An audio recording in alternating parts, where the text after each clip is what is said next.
Good morning everyone. कसे आहात तुम्ही सर्व? आय होप तुम्ही सर्व मस्त आणि मजेतच असणार. तर नवीन दिवसाची नवीन सुरुवात. हे जे प्लांट आहे ना, तुम्ही मागच्या व्हिडिओमध्ये बघितले असेल. मी भरपूर सारे प्लांट आणले होते आणि लावले होते ते. पण ना त्यावरती काय होतं ना, मी जिथे ठेवले होते ना त्यावरती डायरेक्टली सूर्यकिरणं पडत होती आणि ते सुकून जात होते. म्हणजे मोगऱ्याच्या झाडाला जरी कळ्या आल्या ना तर ते 2 दिवसामध्ये सुकून जात होत्या.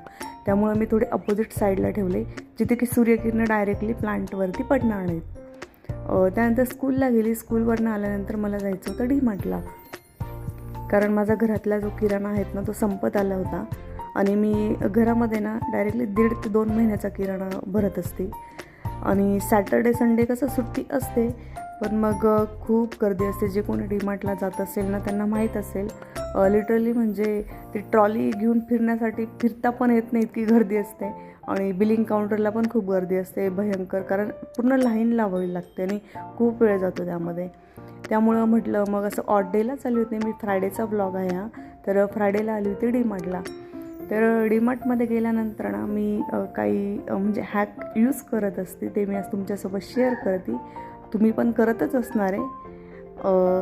कसं होतं, आपण काही गोष्टी ज्या तिथं असतात ना त्या पॅकेटमध्ये असतात. फॉर एक्झाम्पल शेंगदाणे, साबुदाणे, काही डाळी असतात, छोले असतात, अशा ज्या काही वस्तू पॅकेटमध्ये असतात आणि त्याच वस्तू आपल्याला सुट्ट्याही दिसतात तिथं. तर मी काय करते, पॅकेटमधल्या न घेताना मी सुट्ट्या घेत असते. त्याच्यामागे रिझन असं आहे की तुम्ही चेक करा, म्हणजे क्वालिटी वगैरे असा काही फरक नसतो त्यामध्ये. क्वालिटी सेमच असते, फक्त पॅकेटमधल्या वस्तूंमध्ये ना पॅकेजिंगचा खर्च ॲड होत असतो. त्यामुळे तो रेट थोडा जास्त असतो आणि सुट्टं जे आपण घेतो ना त्याचा रेट थोडा कमी असतो. जास्त नाही, पण थोडाफार डिफरन्स असतो. तिथं आपले पैसे थोडे सेव्ह होतात.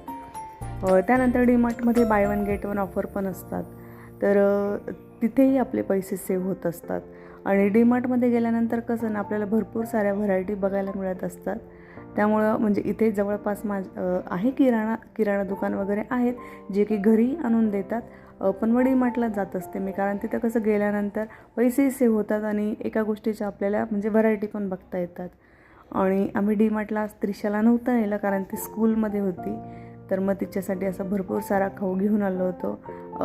फ्रेंच फ्राईज, त्यानंतर ते पोटॅटो शॉर्ट्स, त्यानंतर मोझरेला चीज वगैरे असं खूप सारा खाऊ घेऊन आलो होतो आम्ही तिच्यासाठी. आणि स्कूलमधनं आल्यानंतर मग मी तिला फ्रेंच फ्राईज आधी तळून दिल्या. आणि फ्रेंच फ्राईजसोबत ना मी हे बटाटा वेपर्स पण तळली होती, जे की आज सकाळी मी ना बटाटा भजी केली होती. आणि खूप सारे स्लाईज उरले होते, बटाटे स्लाईज. मग फेकून देण्याचं पण मन नाही झालं, कारण खूप सारे होते ते. तर मग मी काय केलं, उन्हामध्ये ते वाळवलं आणि म्हणजे आधी उकडून घेतलं थोडं मीठ टाकून पाण्यामध्ये, आणि त्यानंतर दिवसभर ते उन्हामध्ये वाळवले आणि संध्याकाळी मग तळून घेतले. छान लागले खायला.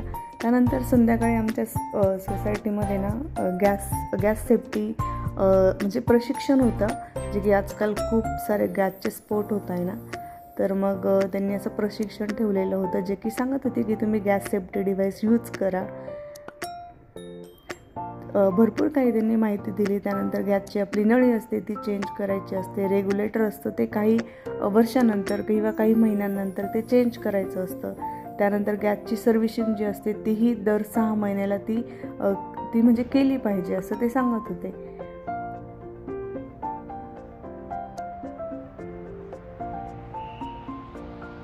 आय होप तुम्हाला हा ब्लॉग आवडला असेल. सो डू लाईक, शेअर आणि सबस्क्राईब माय चॅनल.